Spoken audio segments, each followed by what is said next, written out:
Welcome, welcome, welcome. Welcome to our spiritual morning. Welcome to our inward world.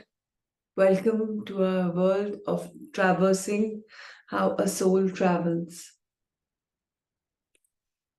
Let's start this wonderful morning by closing our eyes, sitting in gratitude, and counting our 10 blessings which have happened in the last 10 days, in the last 24 hours.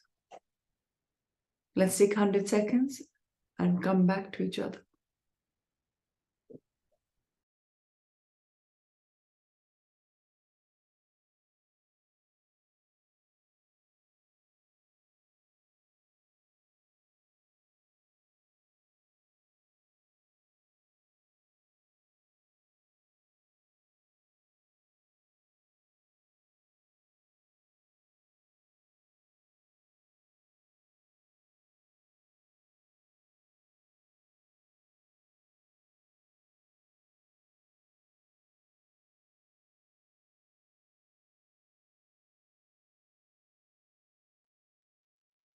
We are whole and complete when it comes to our wonderful soul. May we connect with our wholeness. May we connect with our life's purpose. May we connect with the values. May we be in integrity with ourselves, with others, disciplined, committed. Once we start a project, we complete it. See ourselves giving abundant love everywhere around, spreading love as much as possible, indulging in acts of kindness, of love, of gratitude, of helping others, being compassionate, being empathetic, absolutely non-judgmentally, virtuous,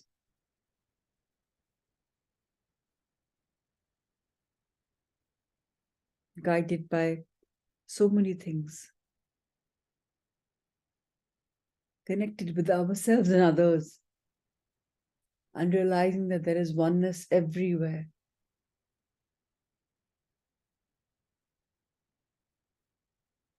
Going in this world, in this dimension, fulfilling our role. And even if we have any negative emotions which are there in us, accept them. Being humans is very natural to be feeling some negative emotions from time to time. But if we harness that energy, our soul's progress will not happen. So if that comes, accept it. It's come for a reason, for a moment. Understand the lesson and move on. Expanding that would mean being stuck in a loop. Accepting that and moving on would only put us on a right path.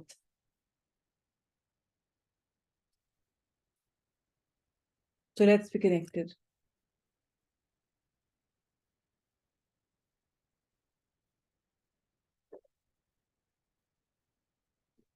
Eyes are windows to the soul.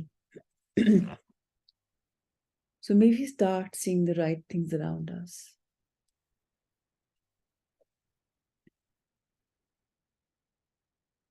May we understand our purpose, our connection, our essence.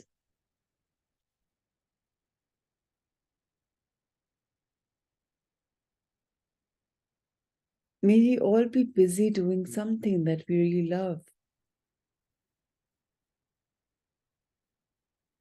alongside fulfilling the responsibilities that we have at the human level.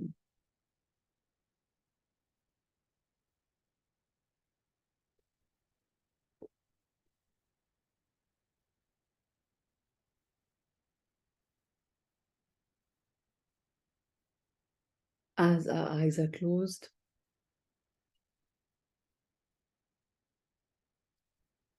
let's just keep going inside in our conscious level, deeper and deeper, to find the hidden strength.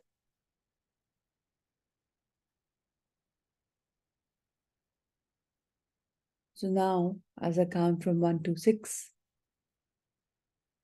feel yourself going deeper to connect with your one strong quality. And when you have a minute's silence, your intention will be to ask your higher self to tell you about that one quality, and you'll be able to hear it. So let's make an attempt to go and hear that. 6. You're now ready to go deeper, to find your one strength. 5.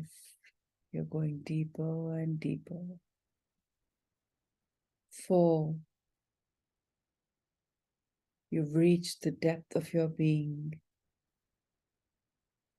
3. You're in it, waiting to hear. 2. Your higher self and you are connected. 1. In just a moment, you'll hear of your quality.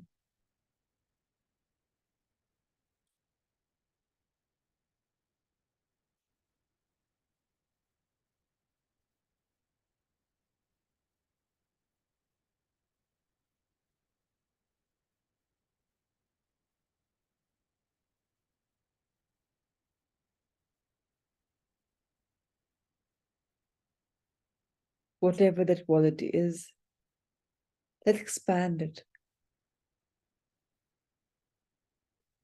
Let's keep that as a stick yard, as a measuring tool, as a guidance arrow, and keep continuing to expand that wonderful quality, that virtue that we have, leading us into developing our own life's philosophy.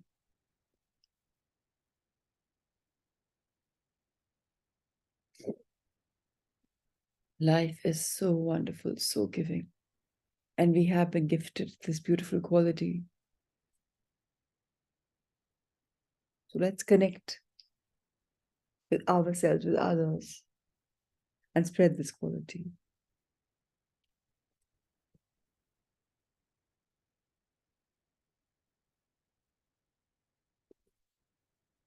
And now rub your hands together.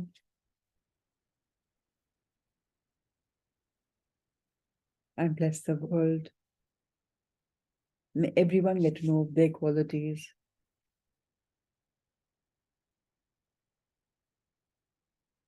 May we be fully soaked in love and light and spread that. And so it is. When you're ready, you open your eyes and we begin the wonderful book once again in the morning about miracles happening.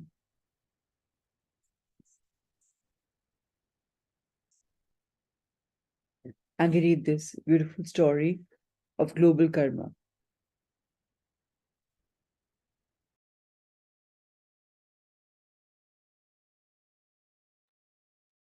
Bethany says, during a meditation at your July 2010 course, I channeled a little note about world leaders and group karma. There's a separate plane in the spirit world for governments where great minds can enter and negotiate with world leaders who have passed away. They contain the things on the ground for good, but they are not only allowed to change what is from the heart. They can negotiate and whisper in the ear of their ancestors, and they love this. In such a way, they can create the most magnificent change in thinking. They can converse and work for a peaceful outcome which isn't based on power but on love, balance, and making things right. The world leaders all have their guides, but they don't often listen to them. Yet this is changing for the better. If these leaders started doing regressions, it would help them and then filter down to creating a massive change, releasing a lot of energy and karma and healing on a huge scale. This is true even for dictators considered to be cruel and brutal. If they start regressing, healing and raising the vibration, then the whole situation that they created would be released. All the leaders are in a little pocket joined together by group karma. And as soon as the one begins, they all will be released into a higher vibration here on the ground as well as in the spirit world. Therefore, the trouble that was their energy will be released peacefully and without any further ego. If people were trained to do hypnotism and aggression as part of a treatment of terrorists, it would create a shift on a massive scale. It would prevent future situations from happening. They can regress them and to do the karmic root cause and then heal it. This can even be done for people who work for them so that the healing can occur up the line. Even the leaders considered to be evil have had many spirit helpers who are trying to release their healing energy. This would have been other path. This would have been their other path in life had they not chosen the path they did.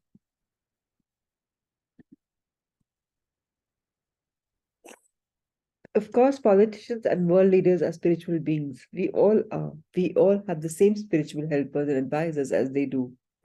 Whether guides, masters, angels, wise beings, or whether whatever we want to name them, these emanations of the divine. Many governmental officers, however, are close minded about the spiritual realm. Ego and pride prevent them from opening up to the possibilities. Unbeknownst to Bethany, I have been working for many years with politicians and leaders from all over the planet. We work confidentially. Progress is slow but is steady. There is hope. The development is not limited to the political sphere, it encompasses many other traditionally left brain and logical profession too. In the next story, an attorney relates her own account of overcoming her doubts and awakening to a higher nature. When we are open, she writes, there is always a way for the universe to show its truth. Let her words be a way. Now we read about a story called Cloud Consciousness. We're all spiritual beings living in human forms. Under hypnosis, we are able to tap into our inner selves and to know our true nature better. One may question the validity of images, past lives, or future lives that are revealed. At first, I also had doubts. Nevertheless, when we are open, there's always a way for the universe to show its truth. There is a step in my own process of awakening which has transformed my life. Dr. Brian Weiss's hypnosis program has not been only benefited individuals in their healing, but has also been opened up a deep ocean of knowledge about the universe, which is beneficial to human evolution at large. My own hypnotherapy subjects have taught me about the coexistence of multiple dimensions, how our thoughts create and affect realities, the law of karma, the possibility of change, and the interrelatedness of all beings and events.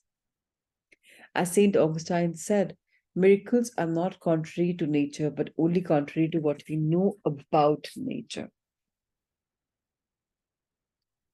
Before I learned hypnosis from Dr. Wise at Omega Institute in 2005, I had an unbelievable experience in Hong Kong.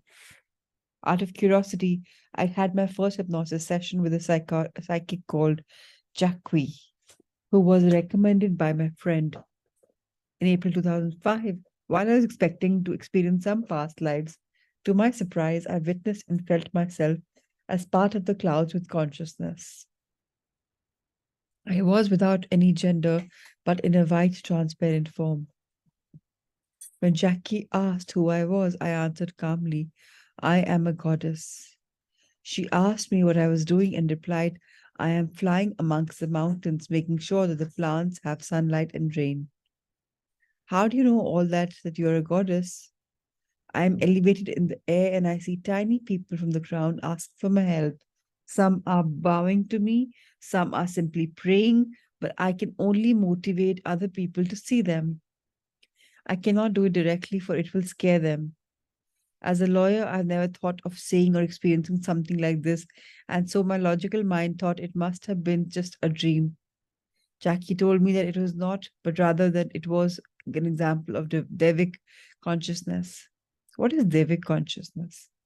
She radiated a beautiful smile, looking at the top of my head and helped and hugged me. Of the angels, I see many angels over your head. I later browsed the internet for the term. One article that resonated with me said that our evolution may be in a biological form, like animals in Devic form, like natural forces, the winds, the clouds, the rain, and from other stars, souls with higher wisdom, and from other planets. These evolutions are interchangeable. With what I learned from Dr. Weiss, I became aware of my true self and my abilities. I have used these skills to help others awaken, know their life purpose, heal themselves through understanding the law of karma, and above all, raise the consciousness of many people. All these are beneficial to mankind. In one regression that I conducted, a woman called me described being in a forest, being back home. She felt incredibly happy there. I asked her what she was. Many transparent white beings, millions, they're smaller than a rose. They have transparent wings. Are you one of them? Yes, she whispered. I have no sex. I'm neutral. My name is Rono. Do you belong to a particular tree or plant? No. We work together as a group. When we see that a tree needs energies, we give energies to it collectively. We protect nature. I asked her if she had any messages to relay. She replied, we are of a higher vibration that gives energies to the trees and plants. We form a supportive network of energies to merge with the vibrations of the earth. In this network, there is no competition, only cooperation and happiness. We work together, we communicate through telepathy. We are all transparent. There is no hiding, no cheating, only honesty and peace. Our energies are pure. Are you different from the clouds? I could be clouds, she said. It's just a thought form. I asked me if she knew anything about the year 2012. She responded, about that time, there is a change on Earth, climate change, energy change, wind, rain. We need to cooperate. Humans need to cooperate with us. I questioned what could be done. Learn to look at your inner self, she said. Look at your heart. Keep aware and change. There is no law, written contract you can manifest. 10 to 20 years ago, many masters came to Earth to help. They're higher beings. Most of the babies these days are higher beings. They're happy and content, and many of them are psychics. Parents have to learn from their babies. They have special vibrations never known on this earth, and they've come to help. The parents live in a competitive world, but these babies are non competitive. They can feel the inner heart of adults. They've come to awake our inner ability. I remember that my mission is to deliver a message from the source. I brought her towards the source, and then she asked her to describe, and I then asked her to describe it. Golden light, she said. It's a sense of being. I can't see the vibration. It can be big, it can be small. Being can happen without physical body. The source is where all the universe comes from. It is just knowing a consciousness expanding energies. In human language, it means light in a space, but there is no dimension. It only exists. What message does it have for you? When we change, the world will change. We don't need to work so hard. In 100 years' time, humans will not need any devices. Not many people can align with the energies from the source. I can hold the original vibration, absorb it, carry it, and affect humans with it. My vibrations will affect the vibrations of my surrounding. People come to you because they're attracted by your energies. They're just like clouds. We are like tree. People come and rest under a shadow and they go. You just give them energies. When we need energies, absorb it from the source and give it to the rest of the world. This is what receiving and giving means. The energies from the source are abundant. I am the source and part of it. It is expanding, and so am I. Assist others. When we are confused, go to the source, restore and feel the energies, feel stronger, help others to find their true self. Not because everyone can align with the source. Be patient with humans. Bitterness is normal. We have to learn the emotions of being human. And we should not allow ourselves to be trapped by these emotions, for we are just here to learn. You choose your partner just to experience love. Learn about human relationships and vibrations. It is all part of the learning process. One morning, I had a whim to browse through a book by Sri Aurobindo, an Indian yogi, and said in one chapter he mentioned that all natural forces are personal. In other words, all natural forces have consciousness. If we recognize them as fellow conscious beings, just as we ourselves are, we can communicate with them. The scientists cannot control weather because they treat it as simply a dead object. The shamans and people who understand nature relate to it in a different way. They personify the forces regarding them as friends, and these consciousness respond favorably. In fact, many children personify the sun, moon, flowers, and trees and regard them as benevolent companions. Perhaps we are all born with this kind of intuition and kindness. I believe that there are many people who can influence environmental events with their beliefs and that a collective mind will have exponential effects. Many natural disasters are about to happen for the purpose of great transformation and purification in the near future. If our collective means believe in and communicate with these physical forces, we will reduce a lot of casualties caused by such disasters. Instead of using scientific equipment to fight against them, we could simply handle them by acknowledging their consciousness and treating them as friends. From ancient knowledge and channeled messages under hypnosis with higher spiritual beings, I've learned that only love and compassion will raise these vibrations of people and the land and lessen the effects of these disasters. Dr. Masaru Emoto, an internationally acclaimed researcher on consciousness in water, has discovered evidence of how our thoughts will affect the shapes of water crystals. There is evidence of non-locality of changes of how our thoughts travel that instantly affect the quantum field. I met Dr. Emoto at a conference where he joked with me about influencing the earthquakes. I told him that it would be easier to mobilize the wind and rain first. I know that he's more in depth than what he had disclosed to the world. His research has been criticized by some scientists who say that it is pseudoscience, but there is no 100% proof and that it could be affected by many other factors.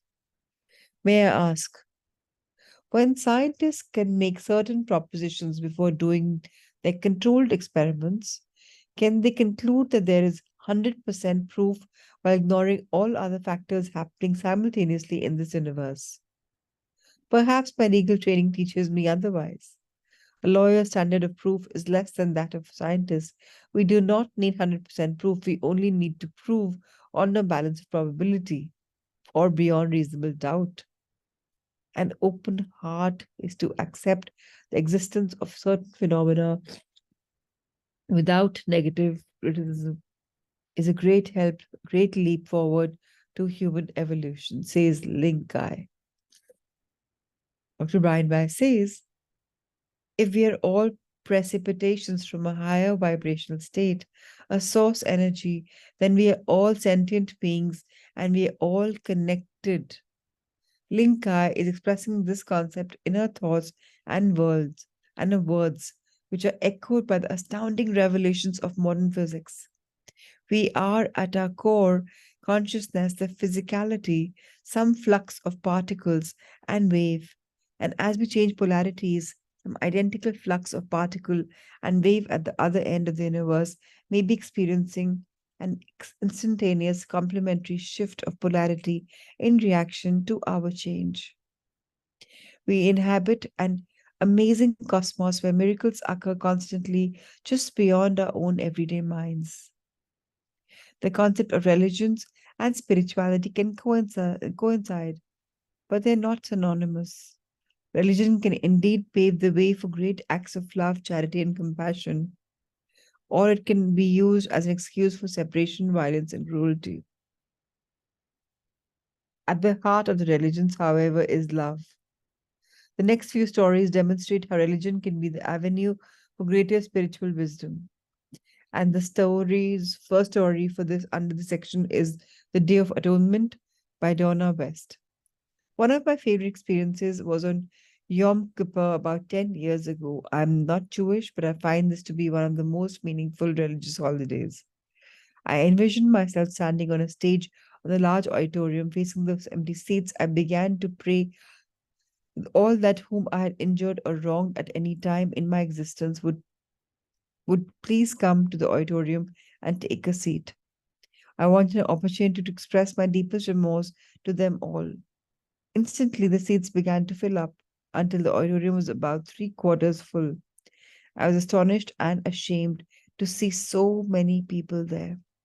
Then I began to talk about my regrets, my spiritual search, and the growth that I felt I was making, and I apologized to each person for any wrongdoings for which I was responsible. I asked them to forgive me if they could. After I had spoken and thanked them for coming, they all stood up in front of their seats, held hands, and sang, "Let there be peace on earth." When the last note faded, they all disappeared as quickly and quietly as they had come, leaving me standing there on the stage in awe. When repentance is heartfelt, and when forgiving and being forgiven is sincere, then the slate is wiped clean, the auditorium is emptied. When there is no urge to hurt anyone or anything, there will finally be peace on earth. Helen talks about a story, namely angels and demons. I was at one of your conferences in November in 2010. After lunch, I returned tired and with a headache. I was very concerned about falling asleep was avoidable and fear that I'd be the snoring person whom someone would have to wake. After settling down on the floor, I thought, oh no, I'm going to fall asleep. I did not go to the conference so to nap. Much to my chagrin, I was dozing in and out, and I did manage to go somewhere. I was in a hall with books, and I heard Dr. Weiss say something about pulling out a book from a shelf. One floated into my hand and opened to a page with a golden shimmering name written in large script, and at the top of the page, the name was Lucifer. It was not the most comforting thought, but I was too tired to judge or to block the information. In his life, I was educated in Catholic schools from grade school to high school. At the age of approximately 9, sitting in my classroom, I can reach being taught about Satan and hell. I simply did not agree with the view of the nun. Wisely, I did not speak my views. I did believe in God. I knew the tale of Christ and could not identify with him. And I did not go to church unless my mother made me. As an adult, I'm very spiritual but not religious. I believe in and communicate with Christ, God, and the angels. I've read sections of the Bible, although my views are not necessarily in agreement with it. I've come to understand that Lucifer was misunderstood in the Bible, but that he did not start the ball rolling on the negative direction, a perspective I had blocked for years. Here is what I was told during my regression at your workshop. Lucifer was the closest to perfection, but he was informed that he could not return to the ultimate source because of the great separation. As a whole group of souls, we decided to separate from God. Lucifer was heartbroken over the separation. Then he became angry, and out of anger or vanity, he tried to hurt God by hurting himself. It was a temper tantrum of biblical proportions. Lucifer was not the evil Satan as portrayed in the Bible. I do not believe that he sits on people's shoulders and tempts them into wrongdoing. Contrary to the beliefs of some of my friends, however, we are all responsible for our actions, even angels. The next scene was short and in higher definition, with vivid colors. Looking down, I saw my white male bare feet, which were clean and pristine, walking on pretty grass. I looked up, and a voluptuous woman with long curly blonde hair was walking towards me. Eve, I thought. I believe this Eve was the one from the biblical story of the Garden of Eden. In my view, Adam and Eve were angels in a story that was channeled through me. I learned that a normal human body could not survive the change to Earth's heavy dimension. This is partly the reason angels were called upon for the job. This deviated from the biblical story. The tree of knowledge was a choice. It was not forbidden. It was God's gift to understand what love is not, to lead us to better understanding what love is. Adam and Eve left Eden, went on to the other places out of necessity. They did not leave because God yelled at them to get out. The guided meditation at your workshop allowed me not only glimpses from a book in the heavenly hall of records, but also possibly a past life regression to witness Eve. Information regarding Adam and Eve and now Lucifer continues to present itself in some form or another and keeps calling for my attention. During times of fatigue, just as in dreams, our everyday waking consciousness is less vigilant. It does not filter so strictly, which allows the subconscious mind to emerge. In transcending the rational and literal training of her Catholic schools, Helen could experience a deeper and richer meaning to the characters, stories, and legends. Sometimes ignorance or otherwise decisions are unmistakably viewed as evil. We learn and grow from all our choices, both good and bad. To understand love in all its manifestation, even by appreciating what love is not, seems like a divine gift to be yelled at does not. Could you truly appreciate light if you never knew darkness? And that in itself is a beautiful line. The next story is called Michael's Message. I went to a full weekend workshop at the Agap Spiritual Center in Los Angeles in early 2002. That Friday evening, as Brian began the first aggression, I went immediately into a meditative state from 0 to 60 in nothing flat. I recall taking myself into my grove where I go when I meditate, and suddenly there was my grandfather. He was laughing and waiting for me to come after him, so I followed and found myself on the staircase. I said, "But Grandpa, getting ahead of me. You're getting ahead of Brian." He just laughed as he glided down the stairs, and naturally I followed, yelling for him to wait up the whole day. When we reached the bottom, there was a door. He opened and pulled me in, and then smiled and disappeared. I can't even describe the colors that I saw when I looked towards the light inside the door. I do not believe that there is a human world that can encompass the beauty and serenity. I knew nothing but the names of the archangels. I had never studied about them or looked into their attributes. Yet somehow I knew that I was standing in the presence of Michael. I still get, I still see him in that somehow colorless and color filled light. I will never forget that moment. He stood simply leaning with the forearms on his sword with his wings folded behind him. I, being as quiet and demure as always, said, "Well, that isn't a very angelic pose." He flipped the sword up and extended his wings, holding the sword aloft for a moment, and then flipped the sword back down and gave me a sardonic look. I felt him say, "Better?" with a chuckle, and I said, "Much."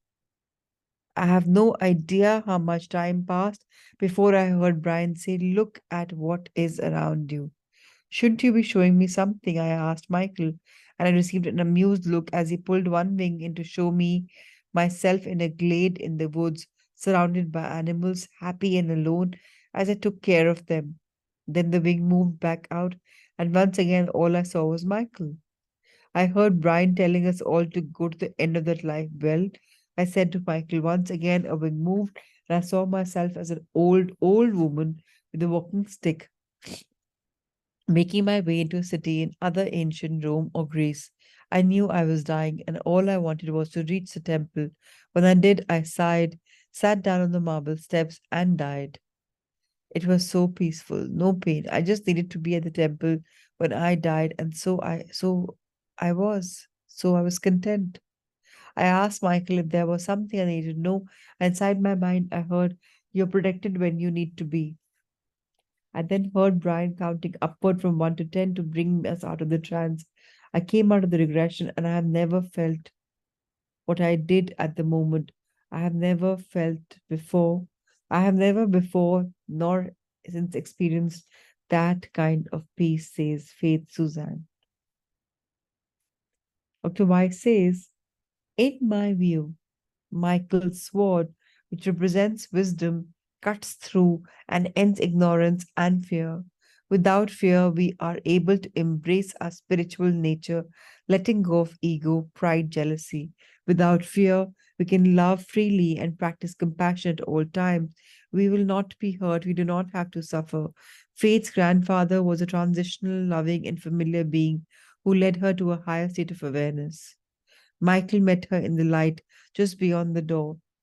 Her fears dissolved. There was only peace. Each one of us is protected, and we need to be. Angel guides and gods belong not only to the Judo Christian tradition, but to many of the world's great religions and cultures. During group regression, a workshop participant, namely Keith, recalled a very spiritual and emotional moment that had occurred when he was very young. And as he spoke, he described what he saw with childlike terms. He was a little boy when he witnessed the appearance of two guides or apparitions in his room.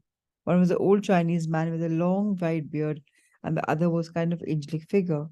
They took Keith to a much less dense place, a floating place where people were coming and going and with information and knowledge. Earth was far off in the background, and he could see how these people were arriving in and leaving it. They were not doing so in their physical bodies, but rather in their spiritual bodies and their energy bodies. Keith watched as they were drawn to this planet by ties to other souls. As he re experienced this childhood memory, Keith was able to glimpse to the bigger picture. He sensed how we come to and leave this denser world and how we return to the floating place. We come to the school to learn our lessons and then we return home. His account reminded me of another story, one of a young boy and a bearded Chinese man, which I recounted in my second book, Through Time into Healing. Born with a congenital heart defect, a young boy requires open heart surgery at the age of 3 months, 2.5 years. And again at 5 years, the boy nearly died several times during the operations, and his doctors did not expect him to survive. When he was 8 years old, he revealed to his mother that while still conscious after one of the surgeries, he had been visited in the intensive care unit by 8 Chinese guys who conveyed information about his recovery. The boy observed that one of the Chinese men had a sword that he was always twirling around. This man frequently cut off his beard with the sword, but the beard grew back almost immediately. The boy described all 8 Chinese guys in detail. In researching her son's startling story, the mother found the physical and philosophical representation of her son's 8 Chinese guys. They are the Pa Hisse or 8 immortals, Taoist representation of historical figures who have attained immortality. As the son described, one of these is Lu Tung Pin, the patron saint of barbers, who was granted a magical sword as a reward for overcoming 10 temptations. The boy claims that he is still visited by the 8 Chinese guides who continue to provide him with information. This is his direct mystical experience of truth and guidance, which he accepts completely, joyfully, and unquestioningly, and which provides him with comfort in traumatic and frightening moments. Unencumbered with the adult's mental filter for what is right and wrong to think and believe, this child is able to accept both a direct source of guidance and a direct experience of spirituality. Unlike the very curious and well intentioned mother, he has no need to research the facts.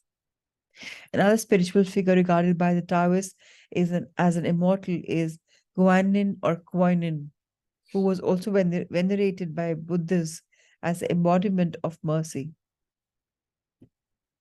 a quintessential source of infinite and unconditional love. She graced the author of the story that you are about to read with her presence, and in doing so, changed her life forever. It is said that in the belief system of Chinese Buddhists, the mindful state of feeling at peace with oneself and with others is Guanyin. The very principle of loving kindness and compassion are Guanyin. To feel, behave, and think that is accordance with these values is Guanyin. And the person who does this is Guanyin. So is Guanyin. The world in its current state could use more Guanyins. The goddess of compassion. I have been working and living in the hospitality industry for 3 years in Beijing in the early 1990s. In the early 90s, it was a fantastic experience, and while it was a hard existence living there, I also loved it. A few years later, a job opportunity presented itself in New Zealand, and I jumped at the chance to travel to a new culture. I was pretty burned out after my experience in China, so I decided that it was time to begin changing my career from stress inducing to stress relieving. I made a step to follow what my guidance had shared with me, and that was to learn hypnosis. I totally enjoyed every moment of my studies and became qualified as a hypnotherapist, successively integrating neurolinguistic programming NLP and emotional freedom technique EFT into my work at my clinic in Dunedin. Over a decade later, the relationship with one of my soulmates came to an end. I made this difficult decision to leave. I was going through deep, challenging issues at that time. I was filled with doubt, fear, and uncertainty, and I questioned my decision to leave the relationship. I decided to go to Dr. Weiss's course at the Omega Institute in Rhinebeck, New York. Every day that week, we experienced two past life regressions, one in the morning and one in the afternoon. I shifted and released many things. Some of the regressions were profound for me, and one linked directly with my time in China. During that regression facilitated by Dr. Weiss, I uncovered a lifetime in which I had been a helper and student for a goddess. Her name was Kuan Yin, the goddess of compassion. I immediately knew her and recognized her every energy signature. I was overwhelmed with joy in the regression to see her, to feel her energy, and to be with her again. It became clear during the regression that I had lived a very peaceful experience with Guanin and had spent a lot of time around her, studying with and being in her energy. In that life, when I was lying on the deathbed, she came and stood beside me. As I was going through the transition of dying, just before my soul left my body, she placed her hand gently over the center of my chest. A golden light and energy expanded through my whole heart. The feeling was extraordinary, like in the final moment of that life, that she would be forever with me in my heart for the rest of my days and for eternity. I was overcome with emotion. It was an extremely powerful experience that day, and it still moves me to tears. Re experiencing that life reignited the feeling in my heart too. It was so beautiful. I felt as if I were floating in perfect dream state. The regression was then brought to a close, and we've allowed time to integrate.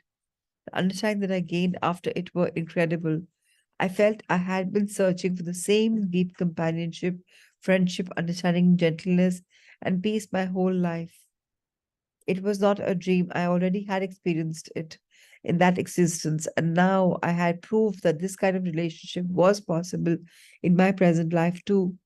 My inability to let go of my soulmate relationship in New Zealand now made sense. I still wished and hoped that we could have a similar connection in that which I had experienced with Guanin, but it was not to be. I also began to understand the 3 years that I had spent in China, how I loved the Chinese people and their food and felt at home there, and picked up the language and how much I had adored exploring the old parts of Beijing. I'd been brought up as a Christian in this life, although I later felt little resonance with some aspects of that faith.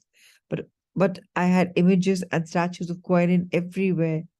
The understanding and connection that had been made in my heart, mind, and soul until the regression of Dr. Wise, lying there in the hall after the regression, I reflected on this fact that two of my best friends in primary school in North Wales were Chinese twins.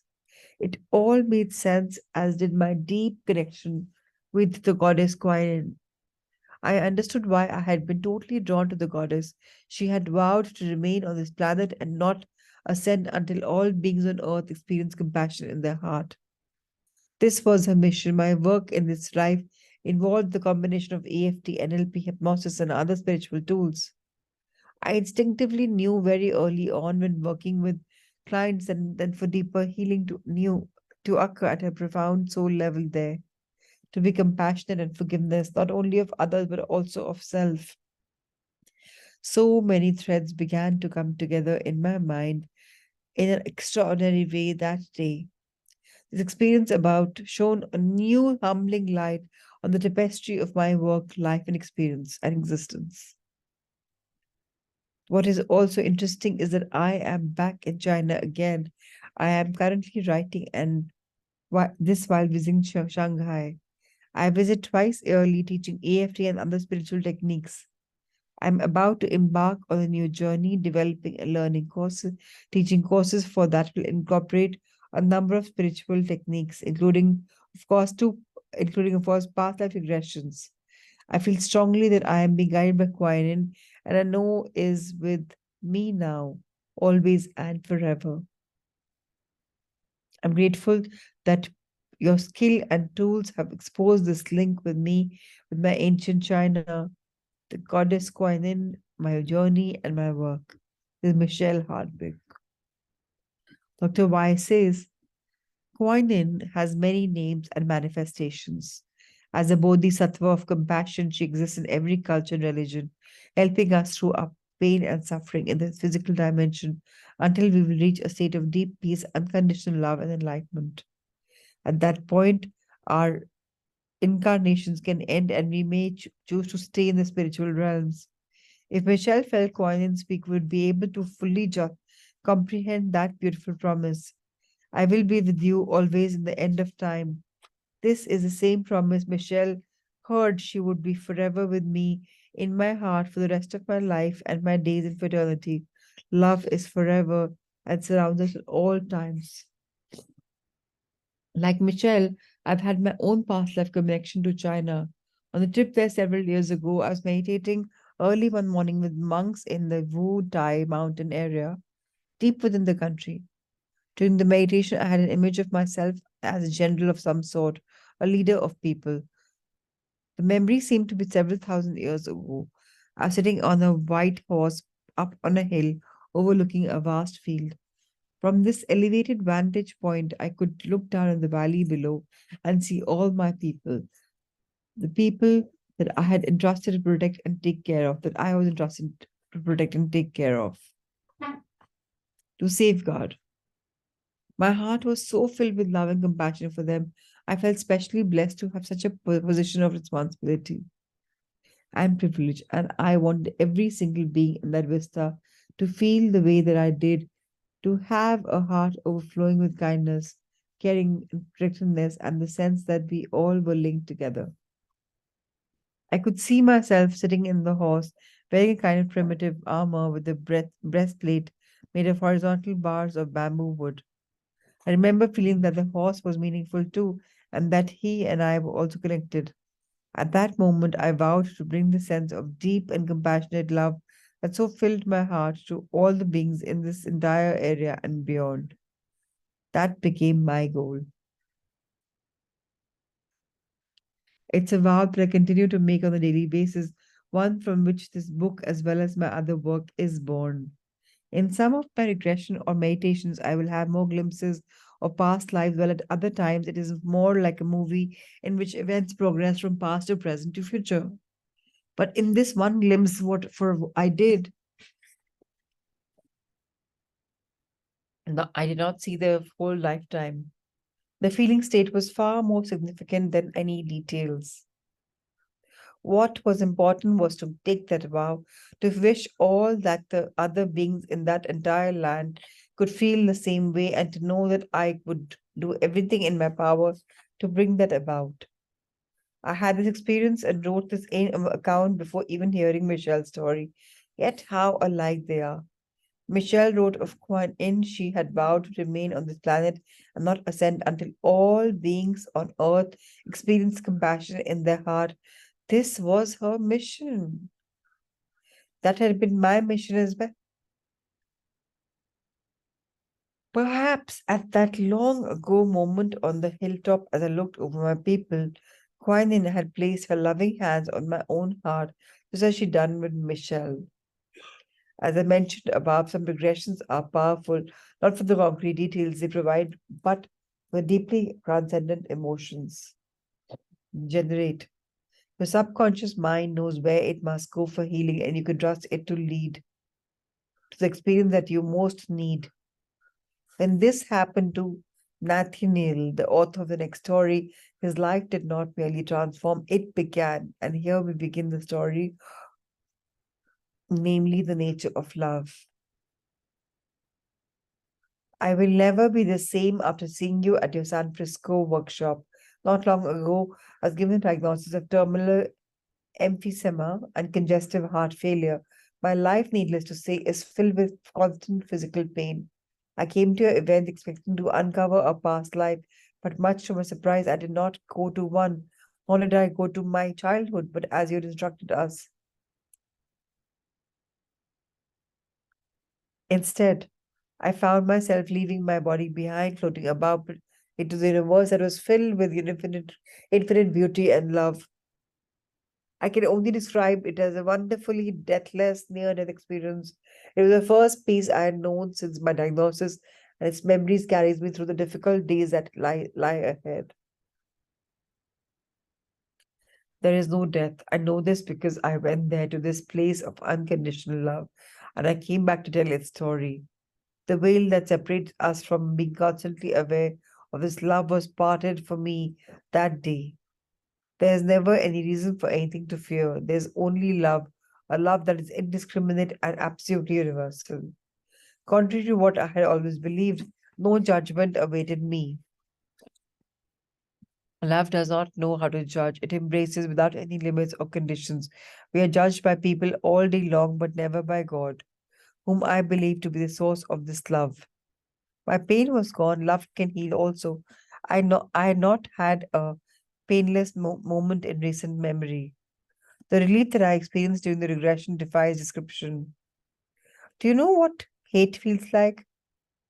10,000 pounds upon our shoulders every time what we are judged or we judge others, another pound is added until our bodies are so heavy that we can't move. When we speak of the weight of the world bearing down upon us, this is what it means. And yet I never realized what a burden I had been carrying my entire life.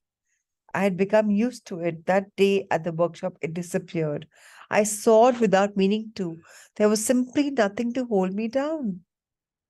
And we do not even need to do anything special to fly. Just transform ourselves from beings of hate into beings of love. It may sound lofty, but it could not be simpler or more instantaneous. The key to happiness and freedom has been in our hands our entire lives. We just never look down to see what they feel. We just never thought to look down to see what they held. Our bodies are delicate, they ache, they age, they die. To have a body is to have suffering. They are important for if we come into them and into this planet to learn, they are great growing brains in the process. Once we throw the bodies off, we realize that we are more than we ever imagined we could possibly be. When I found out that death was approaching, I feared that what came next. Now I know what comes next. We go to the afterlife. We are healed. We are loved. It's pure bliss. It's exact opposite of fear. How did we manage to get it so backward? Afterward, I returned home with the memory of the experience has stayed with me to this day. The pain returns from time to time, but I can tolerate it now, just knowing that this place awaits me and it awaits us all, giving me great comfort. I feel that when I die, I will return to that state of bliss that I experienced during those life changing moments at your workshop. I have told other people what I learned that day. This day became the purpose of my life to help others. We all have this purpose, actually. We are all important, every last one of us. Although we may behave badly out of ignorance, or fear, or judgment, we ourselves are never bad. That is not a word that can describe a soul.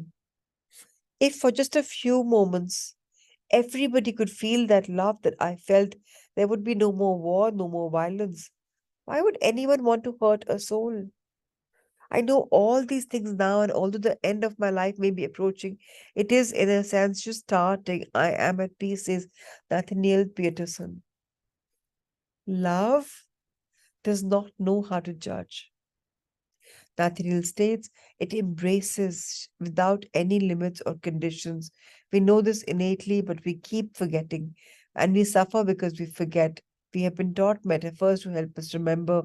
The sun shines on prisons as well as churches, the rain falls on weeds as well as flowers. But we still forget. Allow ourselves to be judged by others, accepting their projections and distortions, and in doing so, we lose a bit of our confidence and self esteem. Instead, if we should fill ourselves with self love, we should remember our true nature as an immortal spiritual being, eternal soul who's always loved and who's never alone. The Zen monk, Thich wrote, "The wave does not need to die to become water. She's already water.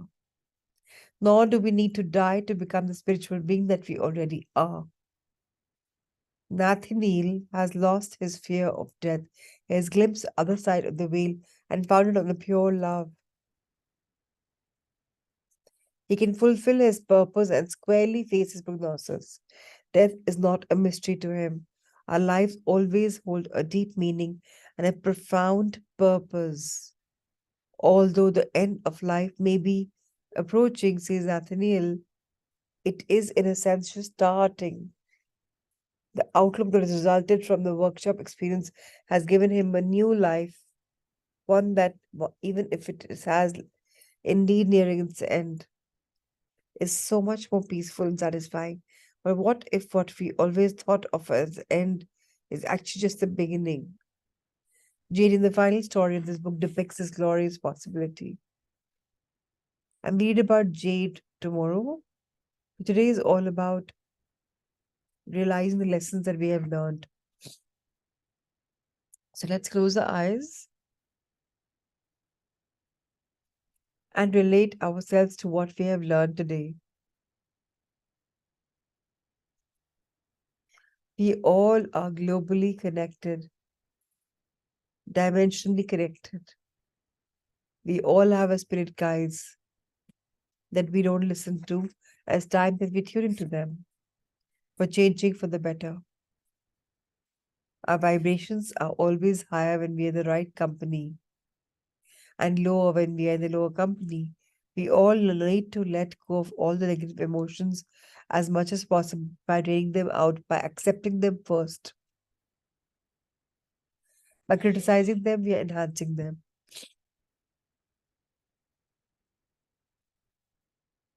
We are all there in this world to first heal,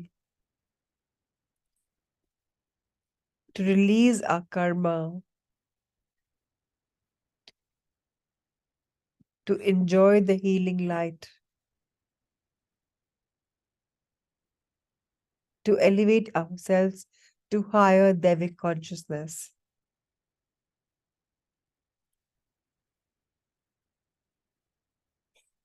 Be incredibly happy to tune into the power of angels,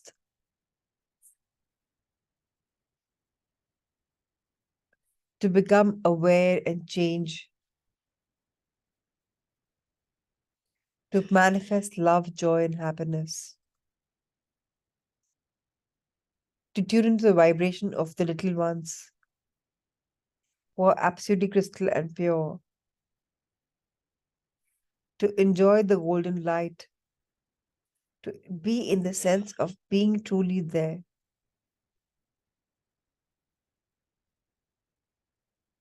What messages do we get?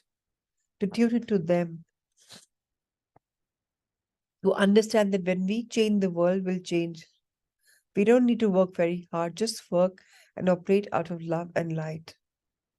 And then we can hold the original vibration, absorb it, carry it, and affect the human beings around us.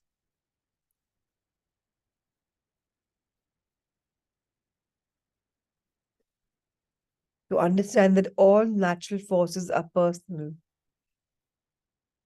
that we are the co creator for our life, and that we stop playing the blame game. And we start changing the vibration of our body because 75%, 70% is water crystals, and what we give is what the water becomes.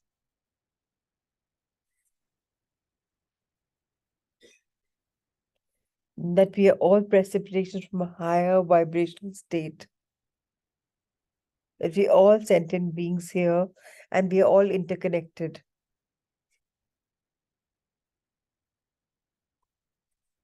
That at our core consciousness and physicality, yes, there are some waves and particles.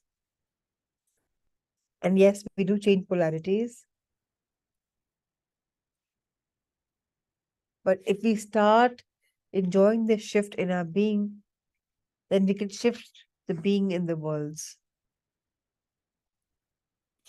Because we are inhabiting this beautiful cosmos where miracles happen consistently, moment to moment, moment to moment.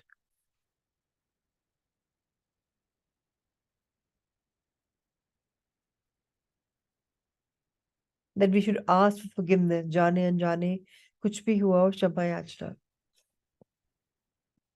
And we should affirm and manifest, let there be peace on earth. To understand that there are no demons. It's all conditioning. And if there is, if we start appreciating light and darkness will automatically disappear. Then these demons, so-called demons, will disappear.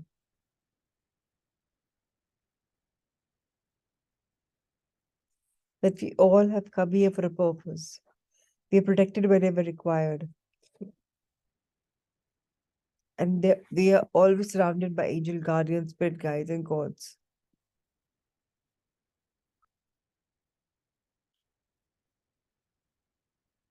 That we all here representing wisdom, ignoring fear, letting go of ego, pride, jealousy, and embrace our spiritual nature.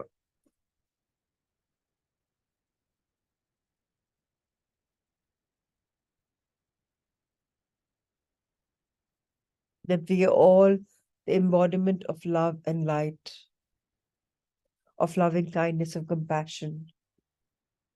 And when we expand these values, the world just becomes so much more magical. That we will feel the golden light energy expanding in our whole heart.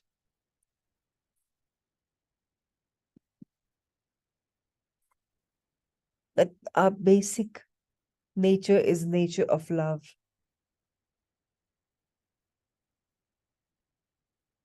Love does not know how to judge. It embraces without any limits or conditions. It is non-conditional.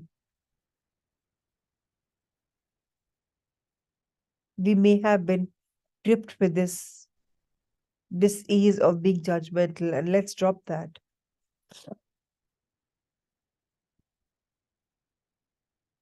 Let it go. Let's help and be helped and realize this blissful world of life and love. Let's put our hands on our heart and feel all that we've said expanding within it.